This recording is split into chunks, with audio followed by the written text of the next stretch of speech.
ወደኛ ወደ ኢትዮጵያ እንምጣ። እንግዲህ በመጀመሪያ ደረጃ አንድ ነገር እናስቀምጥ። ተነጥለን መቀጠል አንችልም። አሁን ክሎዝ ዶር ፖሊሲ ልናራምድ አንችልም። በቃ እኛ ዓለም የራሱ ጉዳይ እኛ የራሳችን ጉዳይ ብለን ልንቀጥል አንችልም። አሁን ያለንበት ሁኔታ እሱን አይፈቅድም።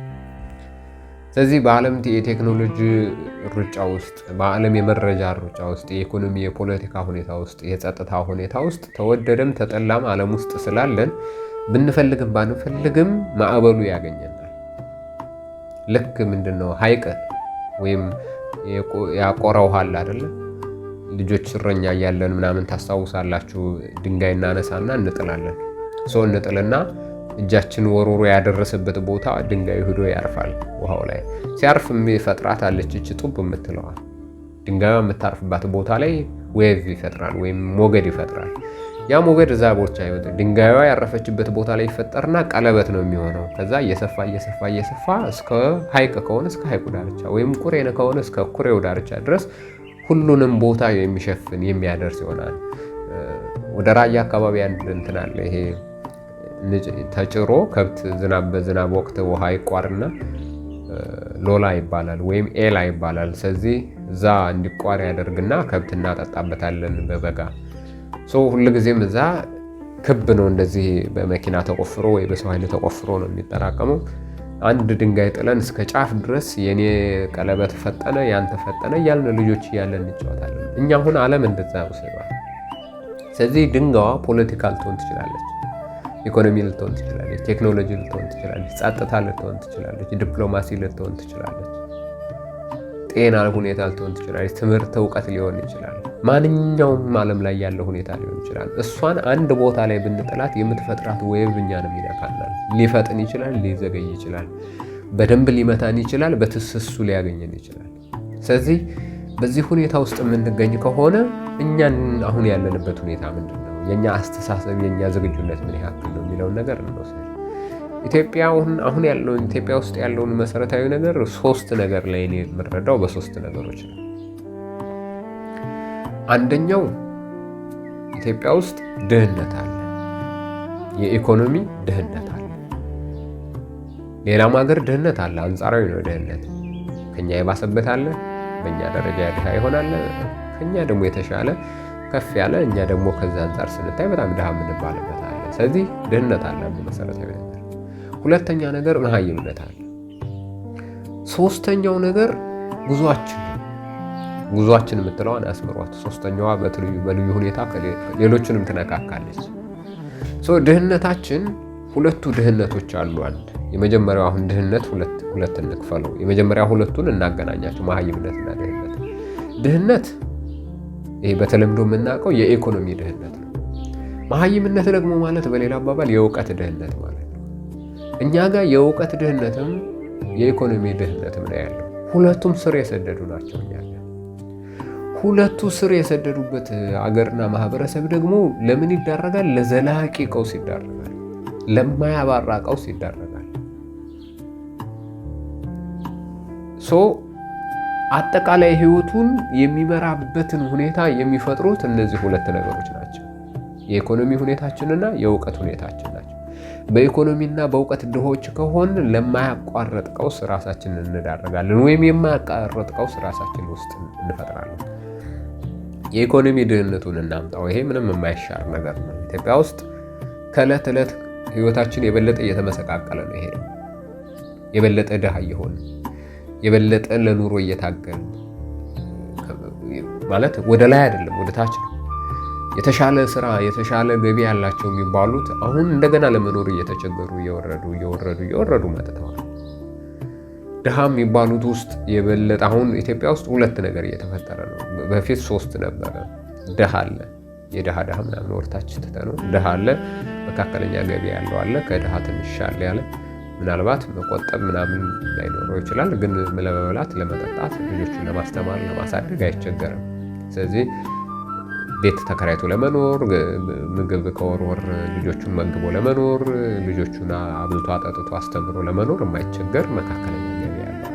ከፍተኛ ገቢ ያለው ደግሞ ሀብታም የሚባለው አለ። ይሄ ደግሞ ሌላ ቅንጦት ነው። የራሱ ቤት ሊኖረው ይችላል፣ መኪና ሊኖረው ይችላል፣ ተጨማሪ ባንክ ከወር አልፎት የሚቀመጥ ገንዘብ ሊኖረው ይችላል፣ ቢዝነስ የሚሰራበት ሊኖረው ይችላል። ስለዚህ ለልጆቹ ከፍ ያለ ከመሰረታዊነት ከፍ ወዳለ ነገር እና ቅንጦት በሆኑ ነገሮች ላይ ሊያውለው የሚችል እና በሀብትም ደረጃ ከፍ የተከማቸ ሀብት ሊኖረው ይችላል። አሁን ኢትዮጵያ ውስጥ ያለው እሱ አይደለም። የሆኑ ጊዜያት ነበረ እሱ። ከዛም ነበረ መፈክርም እንኳን አሁን የኢኮኖሚ ፖሊሲ ምንም ሲያዝ፣ የግብርና ፖሊሲም ሲያዝ ድህነትን ለመቀነስ ይባላል። ወይም ደግሞ ከድህነት ወለል በታች ያሉትን የዳዳ የሆኑትን ድህነት ውስጥ ድሃ የሚባሉት ውስጥ ለማስገባት ከወለሉ ወደ ላይ ለማምጣት፣ ድህነት ውስጥ ያሉትን ደግሞ ወደ መካከለኛ ገቢ ወዳሉት ዜጎች ለማስጠጋት፣ መካከለኛ ገቢ ያሉትን ደግሞ ወደ ባለሀብት ወደ ከፍተኛ ገቢ ወዳላቸው ለማስጠጋት። ስለዚህ በዚህ ደረጃ ነው ሌቭሉ እንደዚህ ነው የሚሰራው። ሄራርኪው ወደ ላይ ነው ፒራሚዱ የሚያድግ የነበረው። አሁን እሱ አይደለም። በአንጻሩ አሁን ምንድነው የሆነው? ወደ ታች ነው እየሄድን ያለነው። በርካታ ሀብታም የነበሩ ሰዎች ወደ ድህነት ወደ መካከለኛ ገቢ እየወረዱ ነው። መካከለኛ ገቢ የነበሩ ሰዎች ደግሞ ለምሳሌ በመንግስት እንኳን ብንወስደው ዓመት ወር ደሞዛቸው በበቂ ሁኔታ ልጆቻቸውና ራሳቸውን ያኖርላቸው የነበሩ ሰዎች አሁን እንደገና ወደ ታች እየወረዱ ነው። ወዴት? ወደ ድህነት እየወረዱ ነው። ለመኖር ወደሚቸገሩበት ሁኔታ እየወረዱ ነው። ድህነት ውስጥ የነበሩ ሰዎች እንደገና ወደ ድሃ እየሄዱ ነው። የድሃ የተባሉት ከድህነት ወለል በታች ያሉት ደግሞ የበለጠ መቀመቅ ውስጥ እየገቡ ነው። ስለዚህ አንዱ የኢኮኖሚ ድህነታችን ችግሮችን፣ ግጭቶችን ይወልዳል። ምክንያቱም ለመኖር በሚደረግ ትግል ውስጥ ሰው ይሄ ግብረገብ የምንለውን ነገር ያጣል። ማህበረሰቡ ወጉ፣ ልማዱ፣ ባህሉ የሚከለክላቸውን ነገሮች ማድረግን ይተዋል። ለመስረቅ ይደፋፈራል፣ በራብ አይሞትም። ሙስና ከፍተኛ ይሆናል። የራሱ ደሞዝ በበቂ ሁኔታ ያኖረው የነበረ ሰራተኛ አሁን ያለው ኑሮ የራሱም ደሞዝ የማያኖረውና ልጆቹንም መመገብ እንኳን የማያስችል የቤት ኪራይ መክፈል የማያስችልበት ሁኔታ ሲመጣ እጁ ላይ የተሰጠውን ሰርቪስ ለህዝብ የሚያገለግልበትን የመንግስት እና የህዝብ ኃላፊነት የተሰጠውን ወደ ገንዘብ መቀየር እና ለሱ የእጅ መንሻ ሙስና መሰብሰብ ተጨማሪ ኑሮን ለማሸነፍ የሚያስችለው ገንዘብ በሙስና ምክንያት አገልግሎት በመሸጥ መልሶ ለህዝቡ ያንን አገልግሎት የራሱ በህዝቡ በነፃነት ማግኘት የሚገባውን አገልግሎት ለመሸጥ የሚዳረግ ይሆናል። በንግድ ላይ ያለው ደግሞ ያልተገባ ትርፍ ለማግኘት እና የኑሮውን ሁኔታ ለማብቃቃት ሲባል በምርቶቹ እና በአገልግሎቱ ላይ ያልተገባ ገንዘብ ለመስራት ይሞክራል። ባለሀብቱም በዛው ልክ ያልተገባ ሀብት ለማካበት ይሞክራል። ስለዚህ ሁሉም ማህበረሰባዊ እሴቶች የሚባሉት ነገር እየተሸረሸሩ፣ ግብረገብ የምንለው ነገር እየተሸረሸረ ይሄዳል። ሰው ድህነት የማያጠፋውና የማያበላሸው ነገር የለም። ሰው አንድ የሆነ የቀውስ አዙሪት ውስጥ እንድንገባ ምክንያት ይሆናል። ሌላኛው መሀይምነት ነው ወይም እውቀት አጠርነት።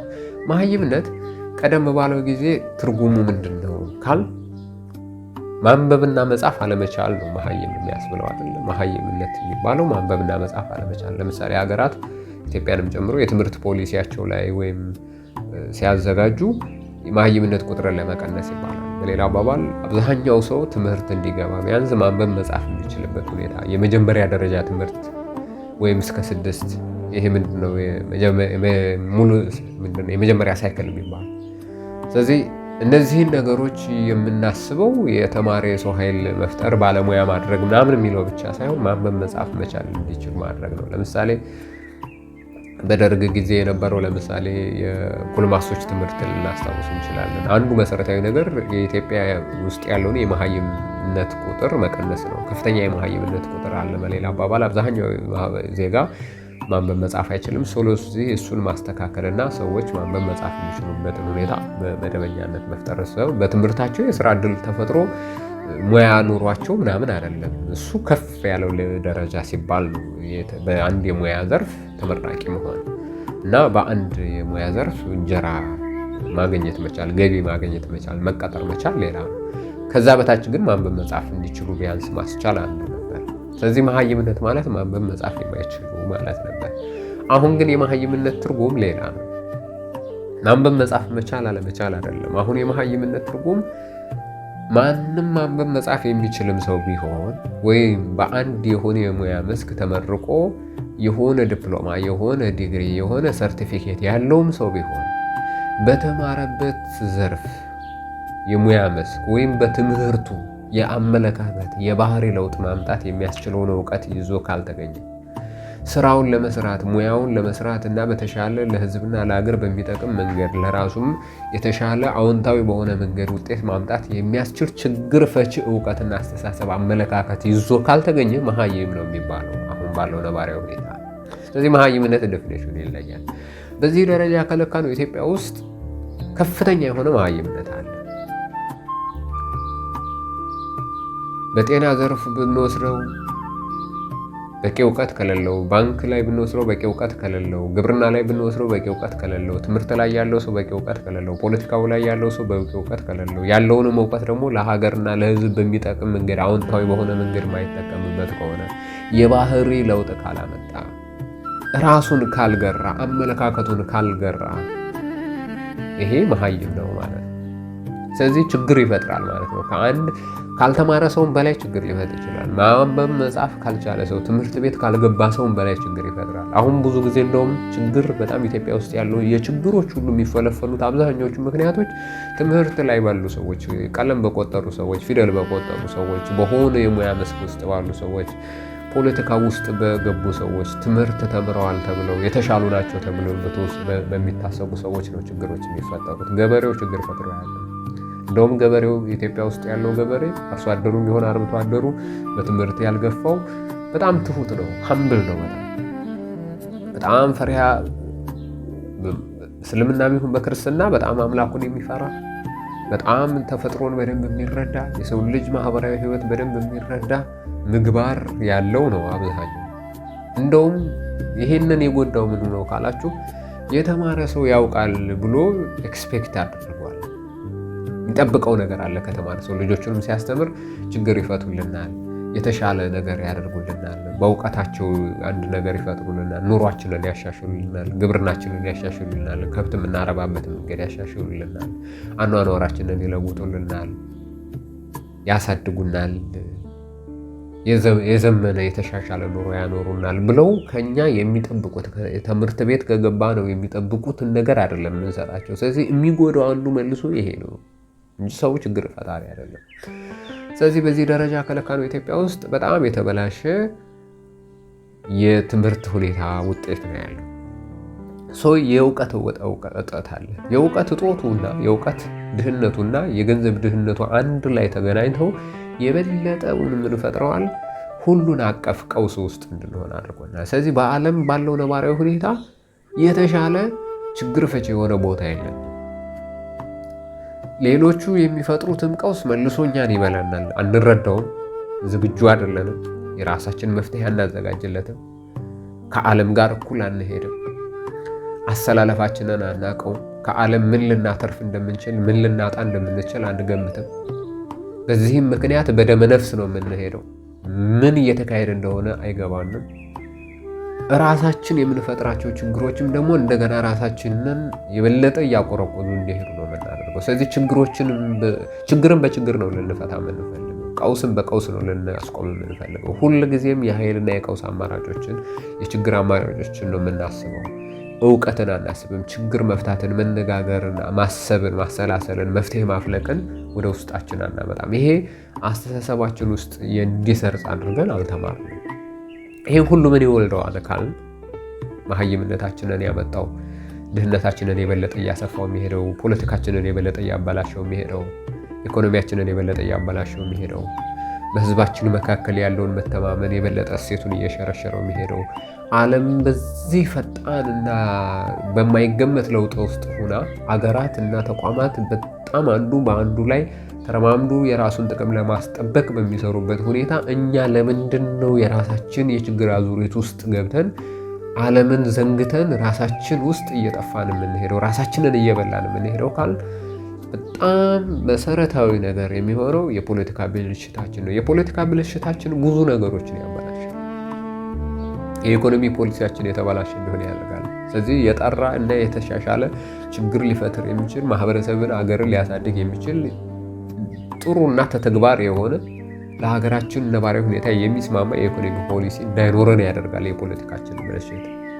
የፖለቲካችን ብልሽት ሌላ እንደገና ሁልጊዜም ችግሮችን በጉልበትና በጠበኛ እንድንፈታ ምርጫችን እሱ እንዲሆን ያደርጋል። የሰከነ መቻቻል ያለበት፣ መተማመን ያለበት፣ መረዳዳት ያለበት፣ መደማመጥ ያለበት የፖለቲካ ባህል እንዳይኖረን አድርጓል። የፖለቲካ ብልሽታችን የአንድ ወገን አሸናፊነትና የሌላው ተሸናፊነት ብቻ መለመዱ፣ ሌላውን ሁሉ ጸጥ ካደረኩ ነው የምኖረውና የምገዛው ጉልበት የሚኖረኝ ጥቅሜን ማሳካው ብለን እንድናምን አድርጎናል። የህዝብና የሀገር ጥቅምን ከግልና ከቡድን ጥቅም ከፖለቲካ ከፓርቲ ጥቅም በታች አድርገን እንድናይ አድርጎናል የፖለቲካችን መበላሸት። ስለዚህ የአንድ ፓርቲ ጥቅም ለማሳካት በዛ ፓርቲ ውስጥ ያሉ አባላቱንና ፍላጎትን የሆነ ቡድንን ለማሳካት ጥቅምና ፍላጎታቸውን ለማስፈጸም ሲባል የሀገር ደህንነት፣ የሀገር ብሔራዊ ጥቅም፣ ዘላቂ ጥቅም፣ የህዝብ ብሔራዊና ዘላቂ ጥቅም፣ አንድነት፣ አኗኗር እና ህይወት አደጋ ላይ ቢወድቅ ምንም የማይመስለን ሁኔታ ውስጥ ተፈጥረዋል። ይሄንን ሁሉ ደግሞ ምንድን ነው የሚያደርገው ካል ትምህርት ላይ ያለን አመለካከት ነው። ኢትዮጵያ ውስጥ በጣም አንዱ ትልቁ መሰረታዊ ችግር መንግስትም አሁን ደግሞ ጭራሽ ወደ ህዝብም እየወረደ ያለው ህዝብ እንኳን እስከዛሬ አትሊስት ጥሩ ግምት ነበረው ለትምህርት ለተማረ ሰው ቦታ ይሰጣል። የተማረ ሰውም ደግሞ ተሽሎ ይገኛል፣ ቢያንስ ችግር ፈቺ ይሆናል። ለትምህርት እኛ ቤተሰቦቻችን በእኛ እድሜ አሁን በ1990ዎቹና 2000 እንኳን ስናሰብ ያለ የሌለ ህይወታቸው ውስጥ በጣም በችግር ውስጥ በድህነት ውስጥ አልፈው ያለ ንብረታቸውን ሽጠው ጉልበታቸውን አፍሰው እነሱ በገጠር በከተማ በከራ እየበሉ እየወጡ እየወረዱ በእርሻ በከብት የሚያረባውን በከብት እርባታ በረሃ ለበረሃ ከብት ጋር እየሄደ ግብርና የሚሰራውን በቆላ በደጋ በፀሐይ በክረምት በሐሩሩ መከራ እየበላ ልጁን ባለችው የራሱ አቅም እየሰጠ እጁን አጣጥቦ ተመችቶት ቁጭ ብሎ ከተማ ይሄ ጎደለኝ ሲል እያሟላ ያስተምር ነበር። ለምን? ትምህርት ላይ አትሊስት በማህበረሰብ ደረጃ የተሻለ ግንዛቤ ነበር። አሁን እሱም እየሞተ ነው። ትምህርት ምን ይሰራል ወደ ማለት እየመጣ ነው። ለምን? ለትምህርት ደንታ የሌለው ስርዓት ነው ተከታታይ ጊዜ የገጠመው። በተለይ ንጉሱ ስርዓት በጣም ጥሩ ነበር። ለትምህርት በጣም ብዙ ዋጋ ይሰጥ ነበር። የተማረ ሰው የተሻለ ሁኔታ ውስጥ ይኖር ነበር። ሰው ትምህርት ዋጋ አለው። በተማረ ቁጥር ከፍ ባለህ ቁጥር እውቀት ባካበትህ ቁጥር አገር አንተን የምትፈልግበት ሁኔታ በጣም ይሰፋል። ለአገር የምትጠቅምበት ሁኔታ በጣም ይሰፋል። እንደገና በትምህርት ከፍ ማለት ምክንያት የሚኖረው በህይወት በአመለካከት በአስተሳሰብ ውስጥ በኑሮ በኢኮኖሚ ውስጥ የሚፈጠረው ለውጥ ለሌሎች መነሳሳት ይሆናል። ሰው መማር ያስፈልጋል፣ እውቀት ያስፈልጋል፣ አለበለዛ የተሻለ ነገር አይገኝም ተብሎ እንዲታሰብ ያደርግ ነበር። ዓለም ውስጥ ትምህርትና እውቀት የመጀመሪያ ቋሚ ነው ለበርካታ ሀገራት። ቴክኖሎጂውን ብትወስዱት፣ ኢኮኖሚውን ብትወስዱት፣ ሚሊተሪውን ብትወስዱት፣ ፖለቲካውን ብትወስዱት፣ ማንኛውንም አይነቱ ዘሩ ዓለም ውስጥ ያለ እውቀት ያለ ትምህርት የመጣና የሚመጣ ነገር ያለው ቀጣይነትም ያለው ትምህርትና እውቀት ላይ ሲሰራ ነው። ሀገራት በበርካታ ወጪ አውጥተው የሚሰሩት ትምህርታቸው ላይ፣ ትምህርት ቤት ላይ፣ የትምህርት ፖሊሲያቸው ላይ፣ የመምህራኖቻቸው ህይወት ላይ የተማረ ትምህርት ሰው እንዲወድና በትምህርት በላቀና ከፍ ባለ ቁጥር አኗኗሩ ሁኔታው እንዲለወጥ የሚያደርጉበት ሁኔታ ለእውቀትና ለትምህርት በሀገራቸው ፖለቲካ፣ ኢኮኖሚ ስርዓት ውስጥ የሚፈጥሩት እድልና የሚሰጡት ቦታ ለዓለም መለወጥ በጣም ትልቅ አስተዋጽኦ አድርጓል። በተቃራኒው ነው እኛ ጋር አሁን እኛ ጋር በጣም እየተማርን በሄድን ቁጥር በጣም እየተገለልን ነው የምንሄደው። ሰው በጣም በተማረ ቁጥር መንግስት ያገለዋል።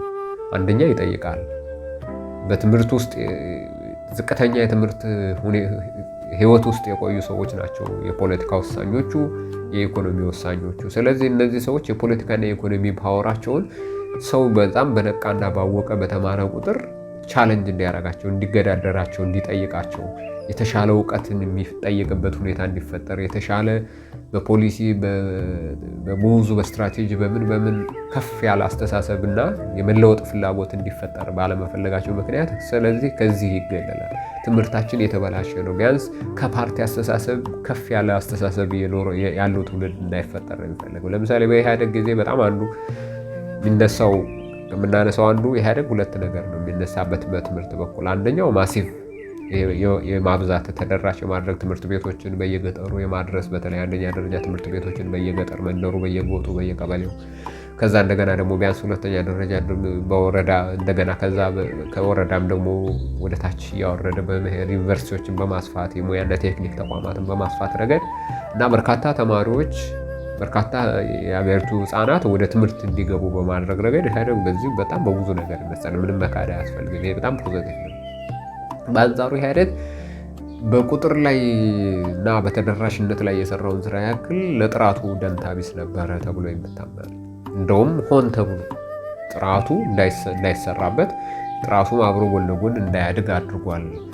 ከኢህአዴግ አስተሳሰብና ከኢህአዴግ የፖለቲካ ንቃት ከፍ ያለ ትውልድ እንዳይፈጠር ትምህርት ቤቶችን ያለ እውቀት ሰዎች በቀላሉ እየገቡ በቀላሉ ማይረባ ነገር ውስጥ ጊዜ ያሳልፈው የረባ የትምህርት ፖሊሲ ሳያገኙ የረባ የትምህርት እውቀት ሳያገኙ እንዲወጡ አድርጓል።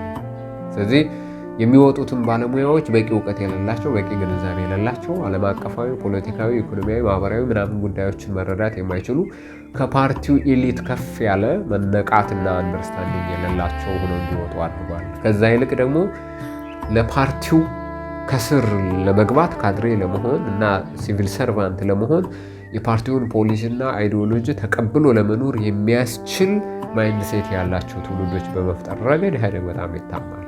ስለዚህ ከራሱ የፖለቲካ ግብ ከፍ ያለ የሀገርና የህዝብ ግብን የዘነጋ እንደነበረ ነው የሚታማው።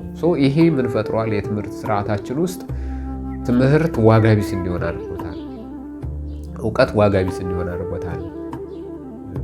አሁን ማህበረሰቡም ለትምህርት ያለው አመለካከት እንዲወርድ ቀስ እያለ እንዲሸረሸር ሰዎችም በትምህርት የተሻለ ከፍ ብሎ ለመምጣት ለመማር ለማወቅ የሚኖራቸው አመለካከት እንዲሸረሸር መምህርነትን የበለጠ የማይፈለግ የሚሸሽ እና ስራ አጥቶ የሚገባበት የመጨረሻ በእውቀት ዝቅ ያለው ስራ ያጣው አካል ሄዶ የሚገባበት ከዛ ከሱ የባሰ ደግሞ በእውቀት የደህየ ትውልድ የሚፈጥርበት ስርዓት አድርጎታል።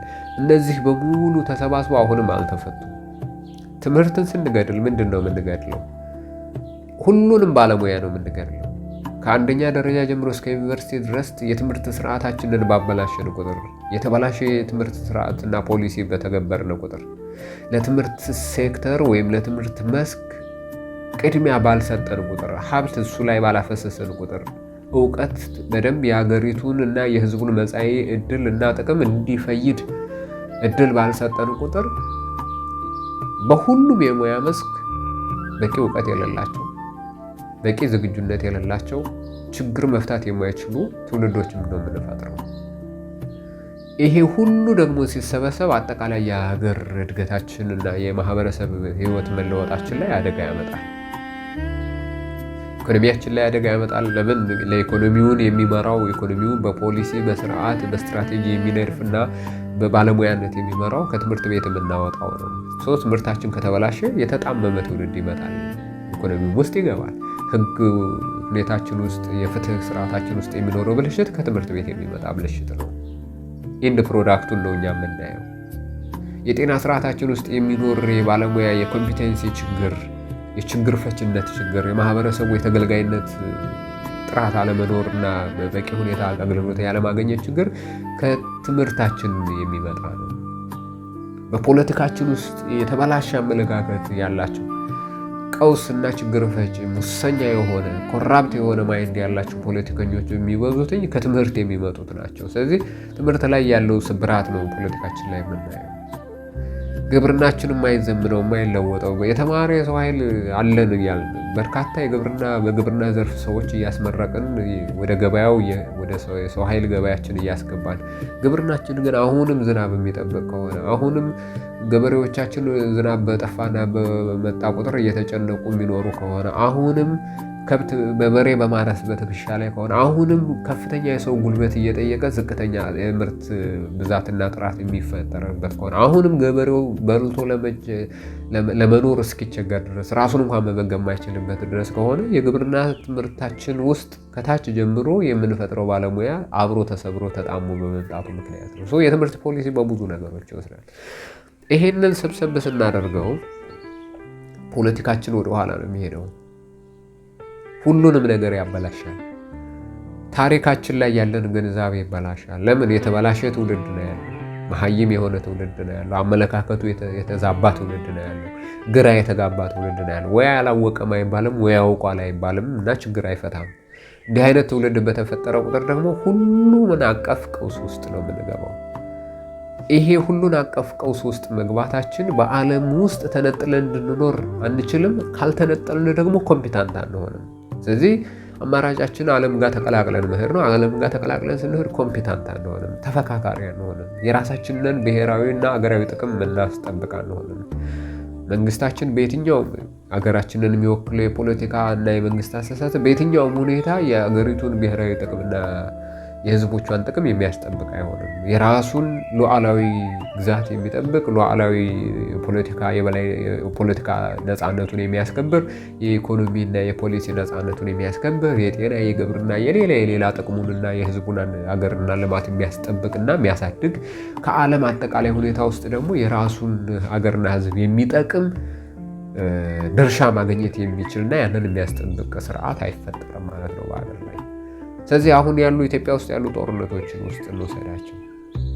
የእነዚህ ሁሉ ውጤቶች ናቸው ጦርነቶቹ። የምንጋጭባቸው ትግራይ ውስጥ የነበረውን ጦርነት መውሰድ እንችላለን። አማራ ክልል አሁን 2 ዓመት እያለፈው ያለውን ጦርነት መውሰድ እንችላለን። ኦሮሚያ ያለውን መውሰድ እንችላለን። በሌሎቹም ቦታው ላይ ያለውን ግጭት መውሰድ እንችላለን። ላለፉት 5፣ 6፣ 7 ዓመታት ውስጥ የመጣንበትን ግጭቶች መውሰድ አንዳቸውም ለመሳሪያ በማዘዝ የሚያበቁ ምክንያቶች አይደሉም። በንግግር በውይይት መፈታት የሚችሉ ምክንያቶች ናቸው። ለመነጋገርና ለመወያየት ካለመፈለግ፣ ከግልፍተኝነት፣ ከእውቀት አጣርነት፣ ከመሀይምነት የመጣ እልህን መጋባትና መገፋፋት የፈጠራቸው ጦርነቶች ናቸው። የሰው ህይወትን የሚያክል ነገር፣ አገርን የሚያክል ነገር የሚያወድሙና የሚገድሉ መሆን አልነበረባቸውም። እነዚህ ሁሉ ነገሮች ከሰው ህይወትና ከሀገር በታች የሆኑ ነገሮች ናቸው። የተጣላንባቸው ነገሮች፣ መሳሪያ የተማዘዝንባቸው፣ ሰው የተገዳደለባቸው ነገሮች፣ በንግግርና በውይይት ሊፈቱ የሚገባቸው ነገሮች ናቸው። ጸብ መሆን የማይችሉ ነገሮች ናቸው። በልዩነት እንኳን መቀጠል የሚቻልባቸው ነገሮች ናቸው። የግድ አንዱ ወጥ የሆነ መስማማት መፈጠር የማይገባቸው ነገሮች ናቸው። ከምን አንጻር ነው ግን ውድ የሆነውን የሰው ልጅ የሚበሉ ጦርነቶችን የሆኑ? ይህን ያክል የሀገር ሀብትና የህዝብ ንብረት እየወደሙ የሰው ልጅ ኢትዮጵያውያንን ምስቅልቅል ህይወታችንን አደጋ ውስጥና ምስቅልቅል ውስጥ አይገመቴ ሁል ጊዜ ማይገባን የህይወት አዘቅት ውስጥ እንድንገባ ያደረጉን ካላችሁ ከስቱፒዲቲያችን የመጣ ነው። ከድድብናችን የመጣ ነው። ከድንቁርናችን የመጣ ነው። ከመሀይምነታችን የመጣ ነው። ከእውቀት ድህነታችን የመጣ ነው። ከአስተሳሰብ ድህነታችን የመጣ ነው። ይሄ ደግሞ በአንድ በሆነ ዘርፍ ላይ ያለ ፖለቲካችን ውስጥ እሱ ነው። የመንግስት ስርዓታችን እሱ ነው። ህጋችንን የፈጠረው እሱ ነው። ፖለቲካችንን፣ ኢኮኖሚያችንን የፈጠረው እሱ ነው። አስተሳሰባችንን የፈጠረው እሱ ነው። ሁሉም የጨዋታ ህጋችን ሀገሪቱ ውስጥ ያለው ነገር በሙሉ በዚህ ብልሽት የታመሰና የተፈጠረ ነው። የተጠፈጠፈ የተሰራ ነው። ለምሳሌ ማሳረጊያ የሆነ አንድ ምርጫ አሁን እንግዲህ ይመጣል። ያው ምርጫ ከተባለ ከዚህ በፊትም የተካሄዱ ምርጫዎችን በእኛ ዘመን እንኳን ቢያንስ ከ97 ጀምሮ ያሉ ምርጫዎችን ማየት እንችላለን። ያው ፓርቲዎች እስካሉ ድረስ ፕሮግራሙ እስካለ ድረስ ምርጫ ብለን እናውራው። በጥቅስ ውስጥ ምርጫ ማን ብለው በዓለም ደረጃ በመስፈርት ስንመዝነው ምርጫ ላይ ይባል ይችላል። ማን ከማን ተወዳድሮ ህዝቡ ማንን እንደሚመርጥና እንደማይመርጥ ገብቶት ነው የሚለውን እንውሰድ። ግን አሁን 3 የሆነ 4 ፓርቲዎች ለምርጫ ሊወዳደሩ የምርጫ ቅስቀሳ ሲያደርጉ እናያለን። አሁን ይጀምራሉ። አሁን እንግዲህ ቴሌቪዥን ላይ፣ ቲቪ ላይ፣ ፋና ላይ እየመጡ ፍትሐዊ ባይሆንም እንኳን በበቂ ሁኔታና ገለልተኛ ነፃ ፍትሐዊነት ባለበት ሚዛናዊ በሆነ ሁኔታ እንኳን ባይሆንም በገዢው መካከልና በሌሎቹ መካከል አንድም የፖሊሲ ልዩነት ክርክር አናይም። አይታችሁ ከሆነ እስኪ ለምሳሌ ወደኋላ አስቡ። አንድም የፖሊሲ በግብርና ዘርፍ ከየት ወዴት እንደሚሄዱ በፓርቲዎቹ መካከል ግልጽ የሆነ የፖሊሲ ልዩነት፣ የስትራቴጂ ልዩነት መስመር አስምረው አንረዳቸውም። በትምህርት ምንድን ነው ማድረግ የሚፈልጉት? ለምንድን ነው የሚሰሩት? ምንድን ነው የሚያደርጉት? ምንድን ነው የሚለያቸው አንዳቸውን ካንዳቸው? በጤና ፖሊሲ ምንድን ነው የሚለያቸው? በግብርና ፖሊሲ ምንድን ነው የሚለያቸው? በዲፕሎማሲ ግንኙነታቸው በኩል ምንድን ነው የሚለያቸው የሚለውን በምርጫ ስርዓት ልንመርጠው የምንችል አንድም የፖሊሲ ሀሳብ ልዩነትና ክርክር ሲፈጥሮ አይተናል። ከዛ ይልቅ ምንድን ነው የሚያደርጉት? ሲሰዳደቡ ይውላሉ። ሲወነጃጀሉ ይውላሉ። ህዝቡ የሚመርጠው ማን ከማን የተሻለ ተሳደበ ነው ማለት ነው። አንድም ግልጽ የሆነ የፖለቲካ ክርክር፣ የፖሊሲ ክርክር፣ የስትራቴጂ ክርክር ሰምተን አናውቅም። ግብርናችን አሁንም በበሬ በማረስ ላይ የተመሰረተ ነው። ማንም ይሄድ ማንም ይምጣ። ጤናችንም አሁንም በዛው ላይ የተመሰረተ ነው። ሁልጊዜም የጤና ችግር ያለበት፣ የትምህርት ስርዓታችን ሁልጊዜም ችግር ያለበት ነው። የኢኮኖሚያችን ሁልጊዜም በግምት የሚመራ ነው። ደህንነታችን ሁልጊዜም አደጋ ላይ ነው። እርስ በርሳችን በውስጥም በውጭም አንድም ቀን እንኳን የሆነ ዘላቂ የሆነ በመንግስታት ልዩነት የማይለወጥ የማይሻር ወጥ የሆነ የሀገር ብሔራዊና የህዝብ ብሔራዊ ጥቅም የሚያስጠብቅ የዲፕሎማሲ መስመር የለንም። ሁሉ ነገር የተዘበራረቀበት ነው። በግምት ነው፣ በአቦሰጥ ነው የሚያስተዳድሩት ሀገሪቱን ስልጣን የያዙትም አካላት። ጥርት ያለ የፖሊሲ ግብዓት የለም። እንደዚህ አይነት ዓለም አቀፍ ተለዋዋጭነት ባለበት ሁኔታ ውስጥ እውቀት የሌለው፣ አስተሳሰብ የሌለው፣ አመለካከት የሌለው፣ የጋራ ህብረት፣ የጋራ አንድነት የሌለው፣ ብሔራዊ ጥቅሙንና የህዝቡን አንድነትና ጥቅም ያላስጠበቀ ኢትዮጵያዊ አመለካከት የትም አይደርስም። ለሌላው ዓለም ታዛዥ ተገዥ ነው የምንሆነው። ሌሎቹ በሚኖሩት ፍክክር ውስጥ እኛ ለሌሎቹ ግብአት የምንሆን እንደ ማዳበሪያ ነን። የእነሱን ጥቅም ለማስጠበቅ እንደ ማዳበሪያ ነን፣ እንደ መጫወቻ ሜዳ ነው የምንሆነው እኛ። ቻይናም አሜሪካ የሚፈካከሩ መጥተው እኛ ላይ ነው የሚፈካከሩት፣ የእኛ ሜዳ ላይ ነው። ጦርነት አውዳሚ እንኳን ከሆነ ችግሩ እኛ ሜዳ ላይ ነው የሚመረጠው፣ በራሳቸው ሜዳ ያደርጉት። ዓለም በእንደዚህ አይነት ፈጣን ፍክክር የበዛበት በእውቀት፣ በቴክኖሎጂ፣ በፖለቲካ፣ በኢኮኖሚ የበላይነት ለመውሰድ ሁሉም በሚታገልበት ሁኔታ ውስጥ እንደኛ አይነቱ የሚወገድ ነው፣ የሚበላ ነው፣ የሚጠፋ ነው። አንዘልቅም። በቃ አሁን እነሱ ቢወስኑ ዓለም ከዚህ በላይ መቀጠል የለባትም። በቃ የተጣራ በጣም ዘ ሞስት ኢምፖርታንት የሆነ ማህበረሰብና ህዝብ ያስፈልጋል፣ ከዛ ውጭ ያለው ሸክም ነው ብለው ቢያስቡ እኛ የምንወገደው ነን። ሸክም ከሆነው መካከል ነን። ከፈለጉ እነሱ ዘይካንዱ ዛት ለምን በእውቀት በኢኮኖሚ በፖለቲካ ሞስት ኢምፖርታንት አይደለንም። ደግሞ አሁን ምን ሆኗል? የቴክኖሎጂው መዘመን፣ ይሄ አሁን አርቲፊሻል ኢንተለጀንሱ፣ ሌላው ደግሞ ሲመጣ የሰው ልጅ ጉልበትን አላስፈላጊ ያደርጎታል። አሁን ያለ ከፍተኛ የሰው ልጅ ጉልበት፣ ያለ ከፍተኛ የሰው ልጅ የጊዜ ፍጆታ፣ በአጭር የጊዜ ፍጆታ በተሻለ ጥራት ያለ ሰው ልጅ ጉልበት በቴክኖሎጂ በመሳሪያ በመጠቀም ስራዎች እየተሰሩ መጥተዋል። ስለዚህ የኛ ጉልበት እንኳን በባርነት እንኳን ጉልበታችንን ሽጠን መኖር አንችልም።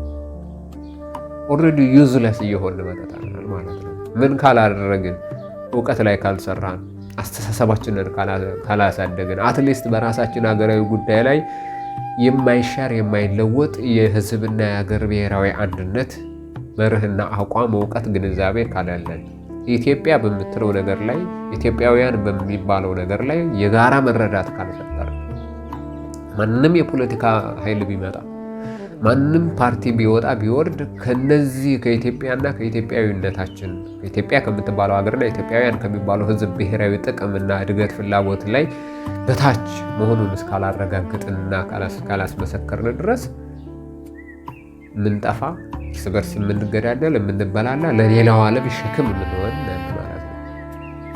እርዳታም ቢያመጡ ምንም ቢያመጡ ኢትስ ኖት ፍሪ ላንች። እነሱ የሚፈልጉት ነገር አለ፣ ያሳኩትን እያሳኩ ግን ለእኛ የሚሰጡን ይሰጡናል።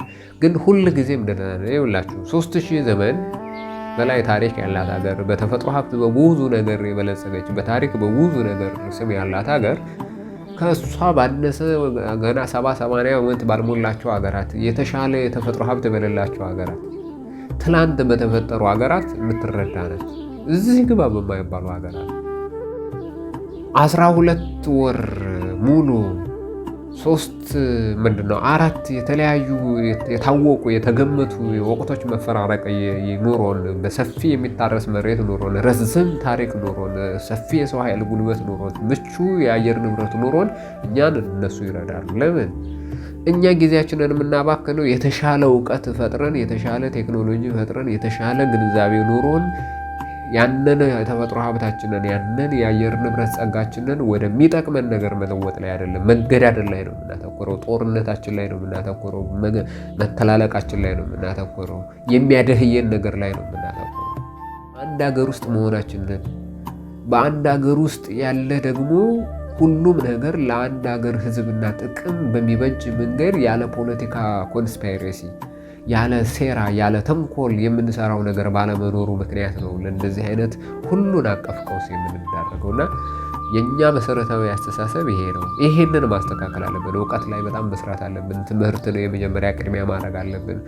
ዓለም እኛ በምንሄድበት ሁኔታ እንደማይሄድ ማወቅ መቻል አለብን። በጣም የወረዱ አመለካከትና አስተሳሰቦችንን በገራን ቁጥር የሚያጣሉን ነገሮች፣ የሚያባሉን ነገሮች ተራና ተርታ እንደሆኑ እንረዳለን። ፖለቲካችንን ማዘመን መቻል አለብን። ከዚህ የቀውስ አዙሪት መውጣት መቻል አለብን። ስንት ዘመን በየአመቱ በየትውልዱ እየገበርን ልንቀጥል አንችልም። ይበቃል ማለት አለብን። ከራሳችን ችግር መማር መቻል አለብን። ይሄ ነው በዛሬ የዳረጎት የመጀመሪያ ወሬያችን ልናወጋ የወደድኩት። አስካለ ያነሳሽው ሀሳብ በጣም ውስብስብና ሰፊ ነው። በዚህ ልክ ተጨዋውተንበታል፣ አውርተናል። በቀጣይ ደግሞ ሌሎቹን ሀሳቦች እያነሳን እያወራን የምንቀጥል ይሆናል። መልካም ጊዜ፣ መልካም ዳረጎት።